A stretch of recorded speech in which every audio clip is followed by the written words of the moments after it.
नमस्कार दोस्तों, आपके साथ मैं हूं साक्षी जोशी। आप सभी लोगों ने एक खबर देखी होगी, सुनी होगी कि 23 लाख में यूएई का गोल्डन वीज़ा प्राप्त, यानी 23 लाख में यूएई में आप जाकर बस सकते हैं हमेशा के लिए।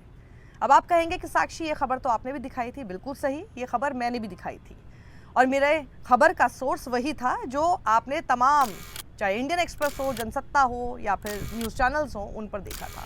सभी ने एक तरह से खबर पीटीआई यानी प्रेस ट्रस्ट ऑफ इंडिया के हवाले से, जो कि एक न्यूज़ एजेंसी है और इंडिया में काफ़ी ट्रस्टेड न्यूज़ एजेंसीज में से एक मानी जाती है, उसके इनपुट पर यह खबर आपके सामने रखी थी, जिसमें मैंने भी रखी थी। और ये खबर उसके बाद से वायरल होनी शुरू हो गई। जब ये वायरल हुई उसके बाद यूएई की तरफ से इस खबर को लेकर डिनायल आया है और यूएई ने ये स्पष्ट कर दिया है कि ऐसी कोई खबर नहीं है। इसलिए भी और ज़्यादा, क्योंकि मैंने आपको ये खबर दिखाई थी, मेरा दायित्व और ज़्यादा बढ़ जाता है कि मैं आपको ये बताऊँ कि मैंने जो आपको पहले खबर दिखाई थी उसको लेकर डिनायल आया है और उसमें सच्चाई नहीं है, वो अब खबर सही नहीं बताई जा रही है। इसलिए मैंने उस वीडियो को भी अब प्राइवेट कर दिया है, सो दैट आप लोगों तक वो खबर और शेयर करने के लिए लिंक ना पहुंच सके। ये मेरी एक कोशिश है उस खबर को अब यहीं पर रोक देने की, और मेरा दायित्व है इस पर क्लैरिफिकेशन जो है वो आप तक पहुंचाने का। इसलिए मैं ये वीडियो आपके सामने बना रही हूँ। ये खबर सबसे पहले पीटीआई ने हमारे सामने रखी थी और पीटीआई की खबर क्या थी? उसने खबर ब्रेक की कि 23 लाख रुपए में यूएई का गोल्डन वीज़ा पाने का मौका, जिसके तहत आप यूएई में लाइफ टर्म तक रह सकते हैं। और इसके बाद क्या सोशल मीडिया, क्या तो न्यूज़ आउटलेट्स, क्या तो वेबसाइट, सब जगह पे इसी सोर्स का हवाला देते हुए, फिर चाहे आपने जनसत्ता देखा हो, इंडियन एक्सप्रेस देखा हो, आपने आज तक देखा हो, हिंदुस्तान देखा हो, कोई भी अखबार ले लीजिए, न्यूज़ चैनल्स ले लीजिए, सब ने और हम सब ने मिलकर ये खबर आपको दिखाई, क्योंकि ये उस वक्त तक पीटीआई के हवाले से था तो सच था और इस तरह की जानकारी आप सब तक पहुंचनी चाहिए अगर इस तरह की अपॉर्चुनिटी आपको मिल रही है। लेकिन ये अपॉर्चुनिटी गलत है, इस वजह से ये खबर भी आपके सामने अब होनी चाहिए। लेकिन अब इसमें समझना ज़रूरी है कि आखिर ये खबर वायरल क्यों हुई। वायरल तो इसलिए हुई क्योंकि जैसे ही लोगों को और इंडिया और बांग्लादेश के लिए ये स्टार्ट होगा इस तरह की स्कीम बताई जा रही थी, तो जॉब अपॉर्चुनिटीज़ की सबसे ज़्यादा ज़रूरत इन दो देशों में है, तो धड़ल्ले से ये खबर वायरल होनी शुरू हो गई। लेकिन ये खबर वायरल भी इसलिए हुई क्योंकि जो इसका सोर्स था, यानी प्रेस ट्रस्ट ऑफ इंडिया, जिसकी एक साख है, 1949 से ये एजेंसी चली आ रही है और आज भी देखा जाए तो बहुत हद तक बाकी सारी जो इसके आसपास की एजेंसीज हैं उनके मुकाबले पीटीआई आपको बेहद विश्वसनीय खबरें देता है। और इसीलिए इस पर भरोसा करके हमने भी इस खबर को चलाया।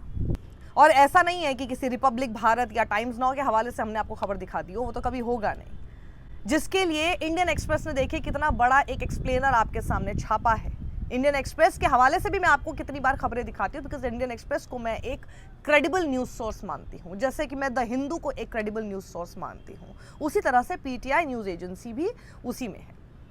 पीटीआई ने ये सोर्स बेस्ड खबर चलाई, लेकिन ऐसा लगता है कि वो सोर्स हवा में ही था, कि जिसके बाद यूएई की तरफ से कंप्लीट डिनायल आया है और हम ये कह सकते हैं कि विशुद्ध फर्जी खबर थी।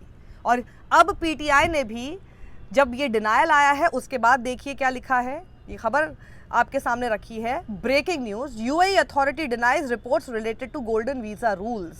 तो पीटीआई ने भी मान लिया है कि भैया डिनायल आ गया और ये खबर फर्जी है जो उन्होंने सब लोगों को दे दी थी। यूएई की फेडरल अथॉरिटी आईसीपी, यानी identity, citizenship, customs and port security, ने कुछ राष्ट्रीयताओं के लोगों को आजीवन गोल्डन वीज़ा देने से संबंधित मीडिया रिपोर्ट्स का खंडन करते हुए कहा है कि कुछ मीडिया रिपोर्ट्स में दावा किया गया था कि यूएई के अधिकारियों ने गोल्डन वीज़ा से संबंधित आवेदनों के लिए वेरीफाई और फॉरवर्ड के लिए एक नामांकन प्रक्रिया शुरू की है। लेकिन हुआ क्या, इसे गोल्डन वीज़ा प्राप्त करने का एक सीधा तरीका समझ लिया गया, जबकि ऐसा नहीं है। अब ये क्लैरिफिकेशन आया है कि यहाँ पे कंफ्यूजन किस बात को लेकर हुई और ये कंफ्यूजन क्यों हुई। ये खबर मैं आपको पीटीआई के हवाले से बता रही हूँ। और इतना ही नहीं, अब यूएई के आईसीपी ने मंगलवार को स्पष्ट किया कि गोल्डन वीज़ा की श्रेणियाँ, शर्तें और नियम आधिकारिक कानूनों, विधानों और मंत्री स्तरीय निर्णयों के अनुसार स्पष्ट रूप से परिभाषित है। इसमें कहा गया है, इच्छुक व्यक्ति, इंटरेस्टेड पीपल, प्राधिकरण की वेबसाइट या स्मार्ट एप्लीकेशन पर आधिकारिक जानकारी प्राप्त कर सकते हैं। यानी बिल्कुल आम भाषा में अगर आपको कहूं तो यूएई की अथॉरिटी ने कहा है कि गोल्डन वीज़ा से संबंधित जो खबर थी वो बिल्कुल फर्जी थी और आगे जो भी आपको जानकारी चाहिए वो सिर्फ यूएई की आधिकारिक वेबसाइट से ही प्राप्त करें। जो खबर उड़ी थी कि 23 लाख दो और यूएई में बस जाओ, उसमें बार बार रयाद ग्रुप का नाम आ रहा था। मैंने भी आपको ये नाम क्या हवाला देते हुए काफ़ी सारी जानकारी दी थी कि रयाद ग्रुप भी इस गोल्डन वीज़ा प्रक्रिया में शामिल है। लेकिन अब इस मामले पर दुबई स्थित निजी कंपनी रयाद ग्रुप ने बुधवार को सार्वजनिक रूप से माफ़ी मांगी। अब देखिए, वो जो जिस हवाले से हम आपको खबर बता रहे थे वो हम गलत नहीं बता रहे थे, वो इस तरह की बात रखी जा रही थी। रयाद ग्रुप की तरफ से गलत आपको जानकारी दी गई, जिसकी वजह से हमने आपको वो जानकारी दी और अब वो वहाँ पे माफ़ी मांग रहे हैं। तो उनकी माफ़ीनामा मैं आपको बता देती हूँ। वो माफ़ी मांगते हुए कह रहे हैं, संयुक्त अरब अमीरात गोल्डन वीज़ा नियमों के बारे में मीडिया में गलत जानकारी फैलाने की पूरी जिम्मेदारी रयाद ग्रुप लेता है। रयाद ग्रुप ने समाचार एजेंसी पीटीआई के हवाले से एक बयान में कहा, हालिया रिपोर्ट्स और टिप्पणियों से जनता में पैदा हुए भ्रम के लिए हम बिना किसी शर्त के माफ़ी मांगते हैं और हम ये सुनिश्चित करने की पूरी जिम्मेदारी लेते हैं कि भविष्य में होने वाले संवाद स्पष्ट, सटीक और यूएई के कई नियामक ढांचों के अनुरूप हों। हम इस अवसर पर यह भी स्वीकार करना चाहते हैं कि रयाद ग्रुप के प्रबंध निदेशक द्वारा की गई कुछ सार्वजनिक टिप्पणियां गलत थीं। तो अब आप समझें, इस बयान से तो यह समझ में आता है कि पीटीआई की भी उस तरह की गलती नहीं है। पीटीआई को उस तरह का बयान दिया गया जिसके लिए अब वो खुद माफ़ी मांग रहे हैं कि जी हमसे गलती हो गई। तो गलती उन लोगों से हुई, पीटीआई ने उनके हवाले से ये बात छाप दी, जिसके बाद अब यूएई का ऑफिशियल डिनायल आया है। तो अब आपको पता चला कि कहां से ये खबर गलत हुई और जिन्होंने अब माफ़ी मांग ली है। रयाद ग्रुप ने अपनी सर्विस को बंद किया और रयाद ग्रुप ने आगे कहा कि उनके द्वारा दिया गया बयान यूएई गोल्डन वीज़ा कार्यक्रम के संबंध में उनके उद्देश्य, सेवाओं के दायरे या उनके अधिकार की सीमाओं को सटीक रूप से नहीं दर्शाते हैं।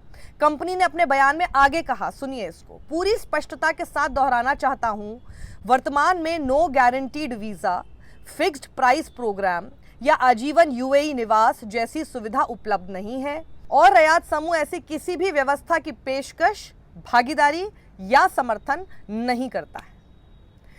भ्रम पैदा होने के कारण अब रयाद समूह गोल्डन वीज़ा के लिए प्राइवेट एडवाइजरी सर्विस को बंद कर रहा है। ये अब जो उन्होंने गलत खबर फैला दी, जिसकी वजह से ये पूरी ग्लोबली वायरल हो गई खबर, ये ग्लोबली वायरल हुई है, उसके बाद अब उन्होंने अपनी सर्विस को ही, जो कि गोल्डन वीज़ा के लिए जो उनकी सर्विस होती है, उसको ही उन्होंने बंद कर दिया है। और अब इस खबर से पीटीआई को एक सबक ज़रूर लेना पड़ेगा कि ऐसे किसी भी ऐरे गहरे सोर्स के हवाले से खबर नहीं करनी चाहिए। उन्होंने अगर ये बात बताई थी तो फिर यूएई का एक ऑफिशियल कंफर्मेशन उसमें होना चाहिए था। और पीटीआई पर भी जो आंख बंद करके, just because it's a very credible source for all of us, हमने भी जो आंख बंद करके विश्वास कर लिया, हमें भी इससे बचना चाहिए था। ये हम सबके लिए सबक है।